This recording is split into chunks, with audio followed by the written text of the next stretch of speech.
A prática da meditação está ao alcance de todos agora. Você vê diversas iniciativas de pessoas que estão fazendo meditação online, né? Estão ensinando, praticando. E agora chegou o momento de nós sabermos o que acontece com o cérebro de quem está praticando a meditação. Que benefícios podemos receber a nível neuroendócrino, a nível de ampliação das conexões neurais. Esse é o curso que nós estamos agora trazendo para você. Os princípios filosóficos da meditação, os avanços da neurociência e também demonstrações práticas, onde você pode vivenciar técnicas de respiração, técnicas de visualização criativa e escolher modalidades que você pode aplicar em sua vida de forma simples, fácil. Vamos, vem com a gente. Vamos manter aqui o nosso ritmo bem alfa, tá? Depois eu vou explicar o que é ritmo alfa, tá bom? Então, agora a gente vai começar a pensar, né? Vamos pensar, vamos focar, vamos usar todos os métodos que vocês falaram, né? Atenção, foco, ficar calmo, manter o seu ambiente bem tranquilo, para a gente começar, ok? Então, o significado da meditação, né, segundo o nosso objetivo do nosso curso, que é falar dos princípios, a teoria e a prática. Esse é o nosso desafio, tá? De fazer esse trabalho aqui hoje, nós todos juntos. Então, a meditação, ela pode ser considerada por alguns como um conjunto de técnicas para focar, treinar o foco, né? Então, a meditação pode ser também considerada como um ato de refletir, né? Refletir com mais profundidade sobre uma determinada coisa, sobre uma ação que você vai fazer, né? Meditar, medir, né? O que você vai realizar. E também pode ser traduzida como meditação de meio, centro, né? Meditar está no centro. Sair daqueles opostos, daquelas polaridades, né? Ou bipolaridades, e colocar-se no equilíbrio, certo? Então, já é conhecido hoje o fato, né, de que a meditação auxilia a equilibrar, né? Então, tem pessoas que entendem a meditação como essa possibilidade de equilíbrio para as emoções, né? Para equilibrar a mente e as emoções. Então, todos esses significados vocês podem ampliar, vocês podem estudar isso, anotar, e começar a pensar qual é o conceito de meditação que você quer, né? Porque se você está num curso de meditação e você vai colocar em prática, eu creio que na sua vida, né? Então, você vai escolher um conceito. Se para você vai ser uma técnica de foco, para estudo, para objetivos, se é um caminho de transcendência, eu nem coloquei aqui, ó. Mas a meditação pode ser considerada um caminho de transcendência, um caminho espiritual, um caminho de evolução. Então, quando a pessoa escolhe o conceito, né, de transcendência, ela vai utilizar uma meditação mais transcendental. Se ela for estudar a meditação para desenvolver a capacidade objetiva, né, temos a meditação do mindfulness, que é a meditação da atenção plena, que é essa mais ligada ao foco, e é a que mais está sendo estudada, e nós vamos ver hoje aqui. Mas a gente precisa ampliar um pouco, utilizar os dois hemisférios do cérebro, né? Sabemos que o hemisfério direito é mais intuitivo, mais artístico, né? Mais voltado para as emoções, e o esquerdo, que esse feixe cruza, né? O esquerdo vai para o lado direito, é o hemisfério mais racional, né? Então, a gente estava falando de conceitos, agora a gente vai trabalhar um pouco a arte, né? Como a arte traduz a meditação. Então, esse quadro, que é do Rembrandt, né? Ele mostra uma imagem de um filósofo meditando. Eu quero pedir para vocês olharem para essa pintura do Rembrandt. Vocês estão vendo aí uma escada. Eu falei que essa pintura, ela ela proporciona análises muito profundas. Nós não vamos ter condição de esgotar. Então, a gente vai falar só alguns aspectos bem pontuais. Por exemplo, a espiral, né? A espiral é a espiral do conhecimento, porque sempre que você aprende algo, quem já fez o outro curso, né, de PNL, quem estava fazendo outros cursos bem acompanhando, ela sente que não está andando em círculos. Cada vez que ela escuta, alguns conceitos que eu vou trazendo, vai sendo uma espiral. Ela vai subindo e aparentemente é a mesma coisa, mas ela está num nível de compreensão maior, certo? Então, essa espiral significa que quando uma pessoa está meditando, e aí vocês estão vendo o filósofo meditando, ele vai sair daquele círculo, né, que é horizontal. Essa escada representa uma espiral de conhecimento. Gente, eu quero que vocês anotem, por favor, quem tiver caneta do lado, papel, anotem aí esses conceitos da espiral, que eu acho muito legal, e depois vocês podem compartilhar, porque boa parte dessa turma aqui vai ser a turma de colegas, né, que vai estar fazendo o curso. Esse curso são 5 aulas, né, 5 aulas programadas, todas as quintas-feiras. Então, vocês vão anotando que esse tema da meditação, ele vai abrir a mente de vocês, o coração de vocês, para estudar outras coisas. Então, essa noção de que é uma espiral vai te impulsionar para não querer mais ficar em ciclo com o que você sabe, né? Então, vai lhe mostrar que existe uma escada, e essa escada é elíptica, ela é em espiral. Por quê? Porque ela passa, né, pelo mesmo ponto, sendo que você não é mais a mesma pessoa. Ou seja, teoricamente, cada vez que você medita, você já não volta mais a mesma pessoa. Tá o quê? Melhor. E nós vamos ver isso neurologicamente ainda hoje. O melhor ainda está por vir. Vamos lá. Então, ele mostra também áreas de escuro, né? Olha lá, subindo a escada tem o escuro, né? E tem essa luz que vem da janela. O que é o escuro, gente? É o mistério, né? É o misterioso mundo dos pensamentos, né? Quando você fecha os olhos, tem pessoas que não gostam de fechar os olhos. Eu trabalho muito em consultório com meditações, com visualização criativa, e tem pessoas que querem fazer de olho aberto, né? É o medo, né, do escuro. Então, esse escuro aí, ele é, na arte, representativo do nosso inconsciente. Tem um mistério ali naquela escada. Para onde dá aquela escada, né? Então, é esse inconsciente que a gente quer acessar de uma forma boa, né? Para que ele traga cura para a gente, que ele traga ideias, insights, tudo de bom. A gente não vai fechar os olhos para ficar imaginando coisas, né? Não, a gente vai fechar os olhos, vai procurar lá dentro alguns potenciais. Então, existe também aí nessa escada degraus. O que é o degrau? Gente, isso é tão lindo que eu fiquei encantada ao fazer essa análise aí, onde eu estava estudando. O degrau é o passo a passo. O nosso curso vai ser bem passo a passo mesmo. Quem já sabe muito, tem pessoas aqui que meditam há anos, muito mais do que eu, né? Por isso que eu também convidei pessoas que meditam todo dia. Esses degraus eles formam o único caminho possível, porque eu já entrevistei muita gente que medita. Todos dizem a mesma coisa. Não se vai de uma vez, certo? Não se vai de uma vez, é passo a passo. É como a musculação, né? Você está um tempo sem fazer musculação, aí você vai para a academia. Aí você vai, aos pouquinhos, ganhando o quê? Resistência física, vai aumentando os músculos, né? E se você treinar só um braço, dá certo? E se você treinar só a perna, as pernas, você precisa fazer um treinamento mais global, né? Um treinamento mais harmonioso. Da mesma forma é a meditação. Então, esse passo a passo é a conquista de cada vez que você medita. Tem pessoas que indicam a meditação de 5 minutos. 5 minutos por dia. Mas é importante, uma pessoa estava me perguntando, inclusive ontem, como fazer a meditação, qual horário. Eu falei, olha, o ideal é de manhã, né, de manhã cedo, e à noite antes de dormir. Ah, é a mesma meditação? Não.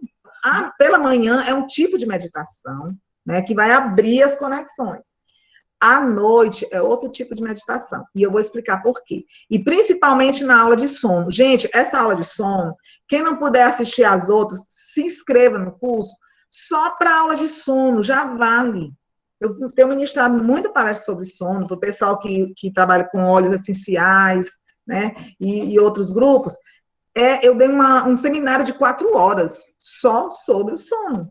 E a gente vai ter aqui a teoria e uma prática. Então, vamos lá. O filósofo está lá, tem a luz da janela, né? Que é o consciente dele, e ele vai mergulhar em si. Você vê a postura dele, as mãos, né, cruzadas, e ele está mergulhado em si. Ele não está olhando a paisagem da janela, tá? Mas nós ocidentais, a gente vive muito na vitrine. A gente olha as vitrines e a gente é uma própria vitrine.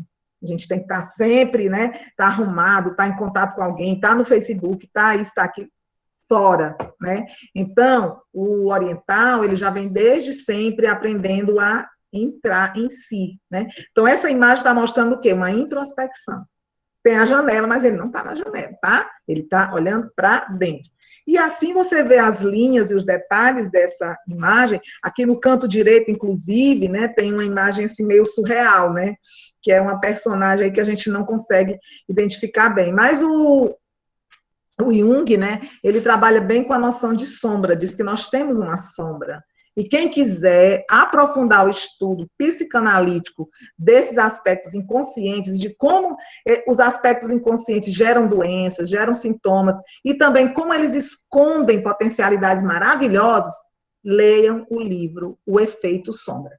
Então, a neurociência, nós falamos da filosofia, né, dos princípios, claro que tem muito mais aspectos filosóficos, né, gente? Mas nossa aula, ela tem que ter um pouco de tudo, é um cardápio apreciável para todos. Então, agora a gente vai entrar um pouco na área médica, né? Por quê? Porque nós colocamos lá no nosso site que esse curso vem fazer uma integração para quem já pratica e não sabe bem o que está modificando na sua cabeça, né? Tanto em termos de comportamento, como também neurologicamente. Hoje você vai ficar sabendo alguns aspectos que já estão pesquisados. Tem muita pesquisa hoje, gente, incrível. Eu fui procurar as imagens hoje, porque minhas palestras eu sempre renovo. Pode perguntar quem já assistiu o mesmo curso, até pessoas que fizeram o mesmo curso, que não foi esse de meditação, porque esse é original, esse aqui é a primeira versão dele, vocês estão sendo os primeiros, né, recebendo assim em off, aqui, né. Eu vi muita imagem, tem muita pesquisa rolando. Antes não tinha tanto assim. Por quê? Porque a partir das pesquisas da Sarah, que a gente vai ver, de Harvard, essa pesquisadora, muita gente pegou as pesquisas dela e foi replicar. Inclusive, eu vou mostrar um estudo feito no Brasil, né? Porque ela fez em Harvard. E muita gente está estudando. E vocês também podem fazer seus estudos. Claro. Aproveitem o curso, quem está fazendo mestrado, quem quer fazer mestrado, quem está precisando reciclar alguns conteúdos, pega aí, né, e faz como muita gente está fazendo, replicando e ampliando as pesquisas de neurociência, ok? Então, a neurociência, o que é neurociência, né? Tem alguns médicos aí no grupo, mas tem outros que não fizeram, né, essa faculdade. Então, a neurociência é uma ciência do sistema nervoso. A neurociência, gente, é um tanto de ciências, é um campo de conhecimento, sabe? A neurociência, ela engloba muitas ciências para entender como é que o cérebro funciona, como é que os pensamentos vão se formando, como é que ao longo da vida esse cérebro vai se aperfeiçoando, ou até tem uns que falam que vai evoluindo, né? Teve a epidemia aí de Alzheimer, né? Então, muita gente está aprendendo línguas, fazendo neuróbica. Aliás, o livro Mantenha Seu Cérebro Vivo é um manual de prevenção de Alzheimer, certo? Então, Mantenha Seu Cérebro Vivo é um livro que eu falo sempre, porque ele é prático. É um livrinho pequeno, eu dei para um tanto de gente já de presente e as pessoas agradecem muito, porque tem a aeróbica, musculação do corpo, e tem a neuróbica, que é a musculação mental, certo? Então, ao longo da vida, aí tem o bonequinho tá voando, né? Ele tá voando. Então, esse desenvolvimento aí de conseguir voar é quando a pessoa descola, sai da caixa, né? Ele vai para uma outra dimensão, é de onde vem os insights e a criatividade, que nós estamos precisando muito no mundo de hoje. Inclusive na Europa, né? Eu já mandei um projeto para lá, a gente está com um projeto para ser encaminhado lá, e nós estamos com esse projeto, o professor João Tadeu, né, a professora Gislene, a Rosane, e eu estou convidando mais outras pessoas e cientistas para fazer um projeto legal de prevenção de Covid, que ele já está feito, eu já inclusive encaminhei para a Secretaria de Saúde daqui, está em trâmite, mas agora a gente quer fazer, né, estou pedindo às pessoas para a gente ampliar a nível mesmo internacional. Por quê? Porque está todo mundo no mesmo barco, né? Então vamos para frente. Então, esse campo interdisciplinar inclui muitas ciências. Eu coloquei algumas aqui, biologia molecular, né, que estuda os neurônios, a química, né, das emoções, a genética, quem nasceu com cérebro melhor. Quem quiser estudar um pouco sobre inteligência e genética, tem um artigo meu, na verdade é uma publicação, é um mini livro que está disponível na internet. Se você colocar Francinete Gifone, altas habilidades, você vai ver uma publicação que foi feita pelo MEC, né, Ministério da Educação e Cultura, e eu escrevi junto com uma professora de Brasília, né? Ela estudou os aspectos educacionais e eu estudei os aspectos neurológicos dos superdotados, né, das altas habilidades e dessa genética. E aí eu estou mostrando que não é só genética, né, que nós todos somos superdotados, se a gente quiser. Então, quem quiser ler, está disponível lá em PDF, pode pegar, pode estudar e pode, inclusive, trazer perguntas para mim, porque eu vou estar disponível para responder, ok? A biofísica, né, que estuda o quê? Esses fenômenos, né, do cérebro, a energia, as ondas, né, do cérebro, essa parte elétrica. A matemática, o cálculo, né, vocês vão ver aí medidas milimétricas de mudanças no cérebro que dão uma diferença no ser humano quando você mede e vê que há um avanço, um aumento da sua capacidade. Inclusive, o cérebro do Einstein, ele foi medido. Depois, né, no pós-mortem, ele foi analisado na necrópsia dele, na autópsia, e o cérebro dele não era maior do que os outros dos meros seres humanos. Não era. Só que o cérebro dele tinha muito mais essas circunvoluções, né? Ele é todo cheio de meandros, o dele tinha muito. Por quê? Porque ele fazia muita conexão, certo? Então, a neurologia não se fala, a importância da neurologia no cérebro, as pessoas que, às vezes, têm o cérebro danificado, às vezes por drogas. Gente, olha, vou fazer um parêntese, o crack vai justamente para a área frontal do cérebro, que é onde estão os valores humanos. Por isso que, às vezes, o usuário de crack, me perdoe se tem alguém, ou se vocês conhecem, mas eu já tive de visitar pessoas, filho de amigo e tudo, e eles nem dão importância, assim, porque muda os valores, né? A gente precisa preservar, e a meditação é fundamental, vocês vão ver aí como ela restaura essa parte do córtex pré-frontal. Fiz um curso, né, de prevenção de drogas, foi por um órgão aí da Senad do Brasil, ela sabe, e tinha pessoas de todos os países da América Latina praticamente, e a gente viu que a questão das drogas é uma questão de saúde pública. Então, se pudermos lançar campanhas de meditação para os usuários de drogas, vocês já imaginaram? Vão ativar os neurônios que sobrarem, porque o crack não vai destruir tudo, mas os que sobrarem, né, a gente vai poder utilizar. Vocês estão vendo aí que respirar é tudo, né, gente? Nós vamos já falar de novo sobre isso. Mas eu estou falando aqui de campanhas com base na respiração, porque o governo não vai gastar nada, é só um lençol, né, para meditar, e pode meditar até sentado, debaixo da árvore, mesmo sem lençol, e conseguir novas conexões, ou seja, novos caminhos para esses jovens. Esse é um dos meus sonhos, a gente pode pensar nisso, ok? Então, esse campo da neurociência é um vasto campo, tem a sociologia, né, aí tem a psicologia e etc. Vamos lá. Então, nós precisamos entender, dentro da neurociência, o cérebro é igual à mente, gente. O cérebro é igual à mente. Anote aí do seu lado, no seu papelzinho, o que é que você entende pelo cérebro e o que você entende o que é mente. Quem entende o que é o cérebro fala, quem é do outro grupo que já teve a aula, não vale, tá, gente? Porque vocês já tiveram, uns já viram 2 vezes, 3 vezes. Essa é a sua primeira vez? Coloca seu conceito de cérebro e de mente. Nós vamos tentar entender, porque a gente precisa meditar com o quê? Com o cérebro, né? Com o fígado, né? embora que todos os órgãos, né, recebem os fluidos da meditação, mas a gente vai produzir o efeito mesmo, a vontade, o querer de meditar, segurar sua atenção com o cérebro. A gente precisa conhecer, entender o que é esse órgão tão lindo, tão fantástico, e também que dá tanto trabalho quando não está funcionando bem, né?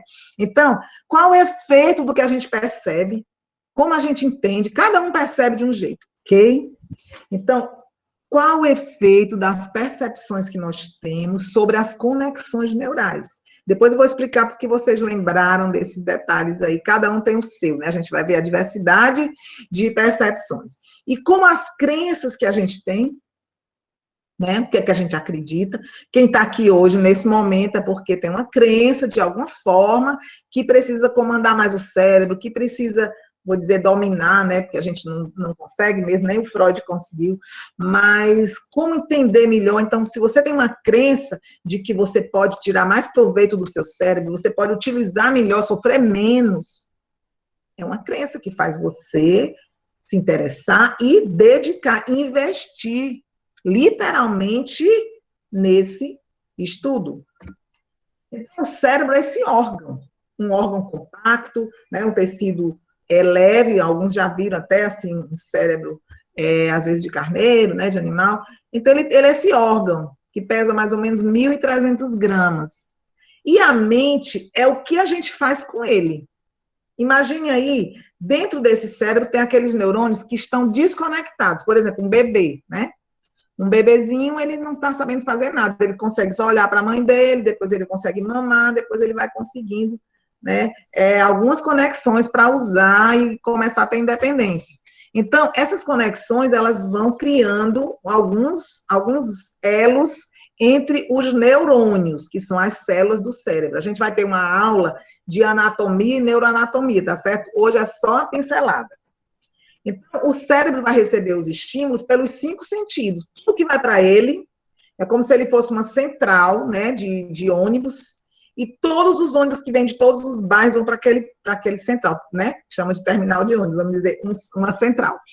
Então, vem pela visão, vem pela audição, tato, né, o olfato e o paladar, certo? Quando tudo isso vai entrando, ele passa por um filtro, todas essas coisas passam por um filtro, né? Então, por exemplo, pessoas que foi mordida de cachorro, quando era pequeno. Quando ele vê alguém falando no cachorro, alguma coisa assim, que está cuidando do cachorro, ele não interpreta muito bem, né? Às vezes tem pessoas que dizem, cuida mais do cachorro do que dos seres humanos, porque ele tem uma experiência que filtrou, né? É como a experiência com homens, né? A pessoa diz, uma mulher, né? Todos os homens são errados, todos os homens generalizam, né? Então, dependendo da experiência, políticos, todos são corruptos.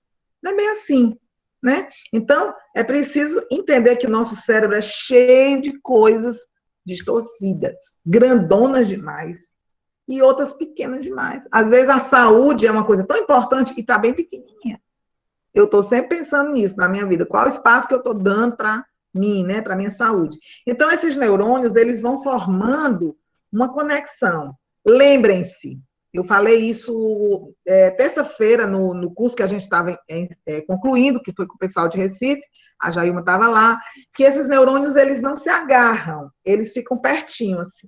Quando eu estou ministrando o curso com turma, né, no auditório, eu peço para colocar todo mundo a mão assim pertinho, né, do outro, mas sem agarrar. Por que que isso é bom? Né? Esse neurônio vai soltar a substância serotonina, dopamina, noradrenalina no outro neurônio, mas ele não agruda. Por que que isso é bom? Porque quando a gente quer mudar, olha só o que o menino falou, o exemplo que a Doralice deu. Ele sempre pensava, né, que ficava ansioso, precisava da droga, de bebida, ele criou essa crença. Isso estava registrado nos neurônios. Então, vamos lá. Esses registros que o cérebro vai fazer de cada um dos 5 sentidos, vai para partes do cérebro específicas. Eu não vou poder detalhar, para vocês terem uma noção mais ampla de que vão se formando esquemas. Então, quem sabe fazer bolo, tem um esquema de fazer. Eu coloco lá material, coloco a tigela, trago os ingredientes, como é que eu faço, tudo aquela estratégia que eu tenho para fazer um bolo. Quem faz um projeto também tem todo aquele ritual, né? Para dirigir também. Então, tudo que a gente vai vivendo vai formando alguns esquemas que ficam em memórias.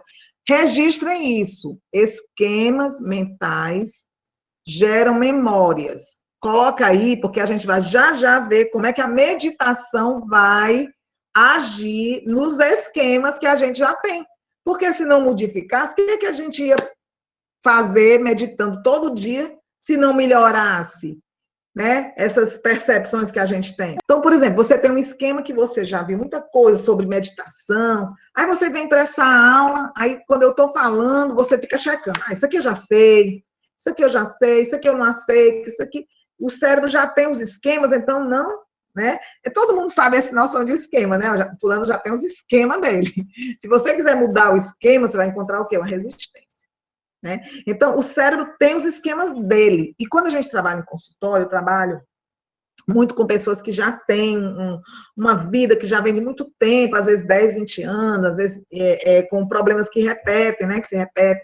E quando a gente quer mudar um esquema, a gente faz uma técnica chamada reestruturação em 6 passos. É uma forma de negociar, dialogar com essas estruturas antigas, para que elas possam se sentir, assim, abraçadas, acolhidas, para elas cederem, para a gente instalar um comportamento novo. Isso é fantástico, mas a gente, para fazer isso, tem que saber fazer. Não é assim, esses coach de última hora que faz, vamos mudar. Gente, não dá para mudar assim, porque para mudar tem que ter toda uma ecologia, uma preparação para uma mudança. Nosso curso que a gente concluiu agora terça-feira, já foi a 2ª turma, é para isso, para a gente trabalhar o autodesenvolvimento de forma ecológica. Nós vamos fazer a 3ª edição desse curso em breve. Então, como o cérebro identifica aquilo que é estranho, por exemplo, você vai comer vai tomar um iogurte, ele está estragado, seu cérebro tem um esquema e percebe que não é aquele sabor que você conhece, né? Então, ele identifica o problema. Como aqui a gente já teve algumas vezes, hoje mesmo, né?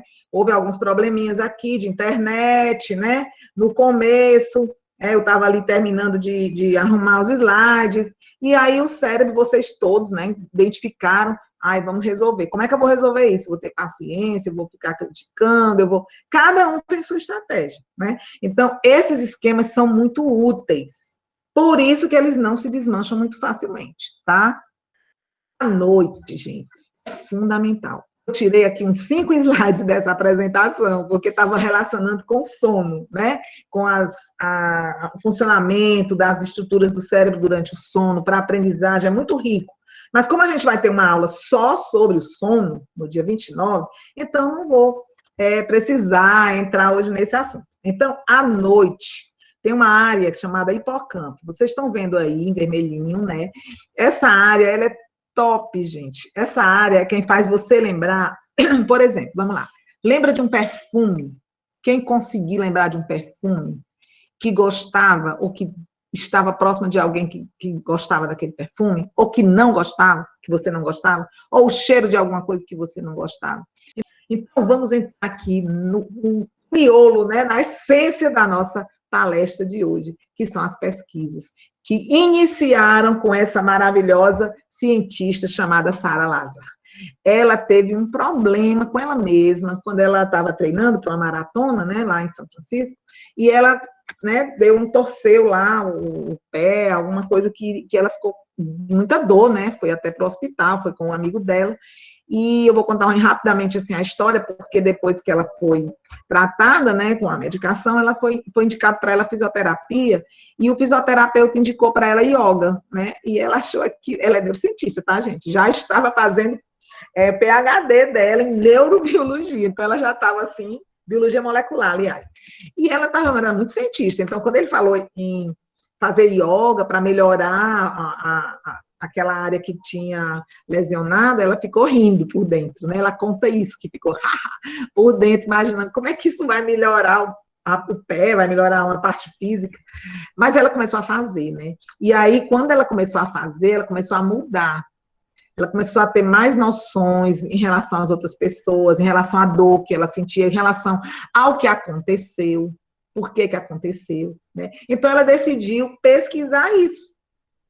Como que o cérebro pode mudar uma dor um sentido de uma perda que ela teve na maratona, que ela teve que ficar fazendo tratamento, e ela se sentir bem com isso. Então, ela percebeu, o hipocampo, olha, ele está aí, ó, na prática, gente, olha. Ele aqui é ele mesmo, tá? É foto dele, não é desenho. Então, ele está aí nessa região, e essa revista, né, de psicologia internacional, ela publicou um estudo. Esse estudo foi de 2008 para cá, é bem recente, né? Já baseado nos estudos dela, né? Mostrando o quê? Que ao longo prazo, não é só meditar, né, um dia, 2 dias, ou um dia, 5 não, né? Eu até falei que o ideal era a gente fazer uma jornada, né? Uma jornada de meditação diária. A gente fez uma jornada quântica, foram 9 dias. 9 dias. Quem tiver aí depois quiser colocar a sua experiência depois no grupo, quando a gente tiver o grupo, é legal. Quem foi da jornada sabe. Então, a gente pode fazer essas jornadas também para a gente praticar todo dia, todo mundo junto, né? Então, o que, que você pode ver nos estudos? É que a estrutura do hipocampo, ela começa a ficar mais densa, ele ganha espaço, ele ganha neurônios, a substância cinzenta dele, ele fica muito mais forte, né? Ele fica com mais condição de você identificar o que é do passado, o que é do presente e o que você quer para o futuro. Porque a gente tem a memória do futuro. Você já imaginou você ter a memória do futuro? Claro, se você quer fazer um concurso, você está na sua memória quantas horas você estudou, que você não estudou, os concursos que às vezes a pessoa não passou, às vezes no relacionamento ela tem que ter uma boa memória e trabalhar bem com essa memória. E se ela sonha em algo, como eu estou sonhando, né, com esse projeto que eu falei para a gente fazer, todo mundo junto, está na minha memória, né? É futuro, mas está na memória. Então, a Sara, ela pesquisou, colocou 2 grupos, né? Pessoas que nunca tinham meditado antes, né? E começou a fazer práticas com esse método da mindfulness, porque o mindfulness, ela trata de estar com a mente atenta. Ela é focada na atenção, né? É a atenção plena, é chamada assim, atenção plena. Esse método, gente, é o que está mais top hoje, assim, mais difundido. Eu sei que tem diversas formas de meditação e durante 8 semanas ela já viu alterações na ressonância magnética, ok? Então, ela viu 4 modificações principais. Eu vou falar de todas bem rápido, porque não dá tempo de detalhar. Então, para facilitar de vocês entenderem que isso é realidade, eu trouxe as imagens, tá? Imagens mesmo. Então, aqui nós temos, ó, nessa imagem, o córtex é a parte cerebral, é tecido cerebral, cingulado posterior. Ele está bem aqui, certo? Então, esse córtex, ele é responsável pelo autocontrole, imagina. Aquela vontade de dar um soco, ou de comer aquele sorvete, ou de, sabe, compulsões de compras, tudo isso é ligado aí, né? Avaliação de eventos relacionados à autoestima. Você já imaginou, né? Como é interessante melhorar a autoestima praticando meditação, né? Então, os meditadores experientes, que já têm um tempo, né, assim, 2, 3 anos, esses estudos que ela fez foram com 8 semanas, né? Agora, as pessoas que meditam há muito tempo também já foram pesquisadas. Ela diz assim, olha, quando você está consciente, você está o quê? Prestando atenção. Para prestar atenção, você tem que estar olhando para a sua respiração, prestando atenção nos sons. Essa meditação da atenção plena, ela é bem assim, tá? A gente pode fazer um dia esse método aqui no nosso curso. Era ideal que a gente tivesse 10 aulas, né? Porque tem tanta coisa legal para a gente fazer, mas você sabendo, você pode começar até a pesquisar, né? E se matricular numa academia. Então, os sentidos ficam mais aguçados, porque você está focando a atenção. E isso reflete, né, numa mudança estrutural no cérebro. Então, o primeiro foi esse aí, né, que ela observou do cingulado posterior, essa região, na ressonância magnética, ela estava maior, né? O hipocampo também, a área maior, principalmente do lado esquerdo, que ele é relacionado a quê, gente? Olha lá, eu falei, você, à noite, né, quando está no sono, o hipocampo, ele revisa o que é para gravar. Então, se você passou o dia estudando, ou então o dia tomando decisões, pensando o que você vai fazer, então, o hipocampo, ele vai fazer esse trabalho, ele é responsável pela cognição, onde vai registrar essas informações, e a regulação emocional. Então, essa região é tão importante, porque ela é relacionada à empatia, olha só. A empatia, e mais uma vez que foi falado hoje aqui, que para a gente aprender precisa ter diálogo, precisa ter afeto, né? Foco também, mas a gente vai ativando Tem pessoas que são mais ligadas nessa área, né? Então, a quarta área é uma área chamada ponte, ela é relacionada com diversas substâncias que ela produz, muito relacionada ao equilíbrio, pertinho já do cerebelo, e ela também melhora. Por isso que é bom ficar sentado, né? Geralmente os meditadores, eles ficam sentados, os iogues, né? E a gente hoje sabe por quê. É isso. Então, no lobo frontal, gente, que é aquele que eu falei dos valores, por que fazer um curso de meditação? Então, essa revista, Frontiers, de neurociência, ela mostrou uma pesquisa no Brasil, né? Replicaram o estudo da Sara, né? E encontraram realmente medida. Eu falei da matemática, lembra que a matemática também está incluída na neurociência? Então, foi medido, olha, tá aí, ó, o do yoga, né? E do controle, né? Então, o espessamento, a quantidade de tecido de massa cinzenta no córtex pré-frontal, funções cognitivas de compreensão de um texto, né, de entendimento, de resolver uma situação, e a memória também, certo? Então, esses resultados foram estudados em yoga, pessoas que praticavam yoga. O da Sara foram com meditação, de 8 semanas. Essa pesquisa foi com pessoas que praticam yoga.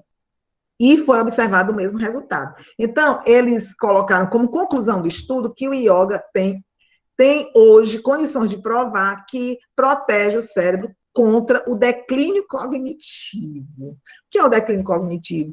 Ai, não sei onde eu deixei a chave. Ai, não lembro. Ah, o que eu ia fazer? Ah, como é o nome dela?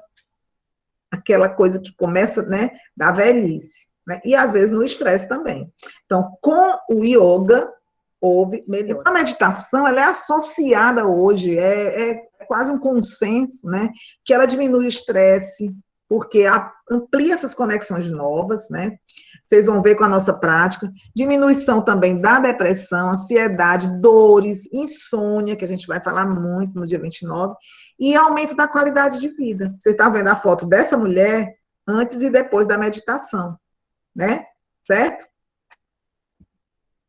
Então, agora, para concluir essa parte teórica, eu vou falar de um órgão que é nossa sentinela. É o primeiro órgão que amadurece quando o bebê vai encontrar a mãezinha lá na sala de parto mesmo, vai ter o leite, né? Ele pode mamar ali mesmo e vai gravar essas primeiras conexões que a gente tem das defesas, do que é importante para a nossa sobrevivência, o cheiro do leite, né? A memória mais antiga que a gente tem é na amígdala. E essa amígdala, gente, quem passa por muito estresse, quem está vivendo, né, aqui no Brasil, aliás, no mundo todo, com todo o estresse ao a humanidade foi submetida, aumentou, pode fazer as ressonâncias, que com certeza essas amígdalas estão hipertrofiadas, né? Elas inflamam, elas trabalham muito para a defesa, né? Violência, como aqui, né? Aqui no Ceará a gente enfrenta, né? Então, as amígdalas ficam, as amígdalas cerebrais, tá? Não é a amígdala da garganta, é uma amígdala, duas que a gente tem do tamanho de uma ervilha, lá pertinho do sistema límbico, né? Dentro daquele sistema das emoções. Então, ela diminui com a meditação. Estudo científico, certo? Então, gente, nosso cérebro ele é todo eletroquímico. E a gente tem um mapeamento, como tem no eletrocardiograma. Quem não fez um eletrocardiograma ainda? Quem não fez já viu, né? Aquele traçado, coloca os eletrodos, né? E faz aquela medição. O cérebro também tem umas ondas que ele fica ativado, né? Então, por exemplo, se a pessoa está muito ativa, está fazendo um monte de coisa, está higienizando as coisas, está trabalhando fora de casa, está trabalhando em casa, ela está na onda beta. Essa onda beta é a mais útil para as coisas terrenas. Mas eu digo sempre nos cursos, ela é a pior de todas para meditação, para transcendência, para cura. Não dá. Ela não permite que o cérebro se autocure, ele fica sempre hipervigilante. Certo? Então, ela tem uma onda muito rápida e ela faz o cérebro ativar, sabe? Então, quando chega de tarde, você vai substituir essa onda beta pela onda alfa, que é uma onda mais zen. É quando você vai despedindo aquelas preocupações. Gente, não é legal no final do dia fazer lista de coisas para fazer no outro dia. Por favor. Você vai esticar as ondas beta para a noite, né? Então, a dica para quem quer ter saúde mental é fazer suas listas, a programação de coisas, pepinos para resolver, faz até meio-dia. De tarde, vai só no lucro. tá certo? Então, a gente vai, de tarde, trabalhando para a onda alfa, que é essa onda que vai trazer uma condição do cérebro em altas camadas, trazer memórias boas para a resolução dos problemas, mas de maneira que dá uma paz. Essa onda é uma onda tranquila. A onda teta, eu não vou falar hoje porque vai ser no dia da meditação Teta Healing. Essa meditação é toda baseada na onda teta. Inclusive, a pessoa que criou, né, essa mulher que criou a meditação Teta Healing, ela teve um câncer e ela curou com a meditação Teta Healing. Aí os filhos, toda a família dela passou a ministrar cursos de meditação Teta Healing. E nós vamos fazer. Então, é uma onda que ela transcende, ela vai até o Criador, como eu falei no início. Eu gosto muito, porque pode receber cura, a gente pode receber cura. Essa onda é top. Ela vai para conexões com as áreas mais inconscientes da mente, as nossas áreas mais puras, né? Que tem mais chance de perdoar, de entrar em contato com o nosso Criador. E as ondas delta é uma onda que é já no sono, né? É aquele sono reparador que você acorda super light. Não vou falar também mais de sono hoje. Então, para concluir, gente, vamos lembrando que esse nosso corpo não é só o cérebro, o corpo inteiro da gente. Tem a palestra de saúde quântica, que é fantástica, onde a gente trabalha muito esse conceito, que o corpo ele é denso, mas ele é energia. Eu ministrei aulas na Faculdade de Medicina da UFC, da Universidade Federal do Cariri também, até 2015, e eu trabalhei muito isso com os alunos da medicina. A minha disciplina era essa, de trazer modelos teológico-terapêuticos, visões de mundo, de diversas formas de abordagem, desde com a cura com a oração, as curas com reiki, né? E meditação também. A gente trabalhou alguns seminários também, desde aquela época, né? Que eu já estudava sobre meditação, não foi agora, né? Mas eu decidi, depois desse isolamento social, desenvolver uma prática de meditação. Eu fiz curso de formação em meditação Theta Healing e pratiquei bastante no consultório já antes mesmo desse período de isolamento social. Então, nós hoje temos equipamentos também, como a termografia e outros, que medem, que veem as zonas de energia do corpo. E preste atenção nesse detalhe, que essa energia, ela troca energia com o ambiente, né? Foi a doutora Rosário falou no começo aqui, que ela, para aprender, ela precisa do ambiente. Então, a gente troca energia com o ambiente. Todo ambiente tem uma egrégora. No templo, tem egrégora maravilhosa. Então, vamos fazer também na nossa casa, no nosso ambiente de estudo, de trabalho, um ambiente onde a gente possa trocar energia positiva. Quem quiser aprofundar esse assunto, leia o livro A Biologia da Crença, onde foi feito pesquisas, né, mostrando que até o câncer pode ser curado com esse poder da crença, esse poder da mentalização, e ele pode trabalhar até mesmo além da genética. Mesmo uma pessoa que tem a genética de diabetes, pressão alta, se ela estiver trabalhando a energia, ela pode não ter, mesmo tendo a genética. Então, se criou a epigenética. É uma ciência que vem nos salvar, né? Porque eu também tenho históricos familiares de alguns tipos de doenças, e eu realmente fui estudar para me sentir melhor. Realmente, você saber que pode controlar até a genética de uma forma ou de outra, procurar esse equilíbrio, e a meditação é um grande recurso. Certo? Então, nós temos já pessoas aqui que fazem alinhamento de chakras, né? A irmã Ana Maria, inclusive, trabalha com isso, até à distância ela faz esse alinhamento de chakras, é fantástico.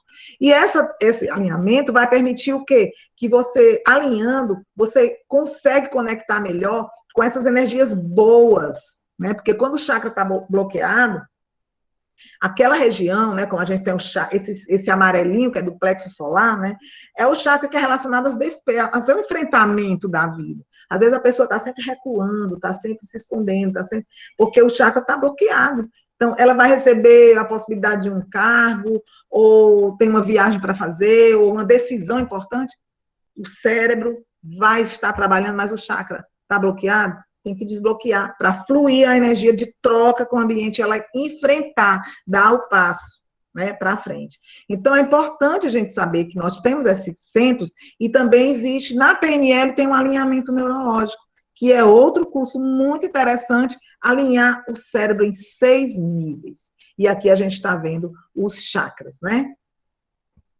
E é isso que eu tinha para falar.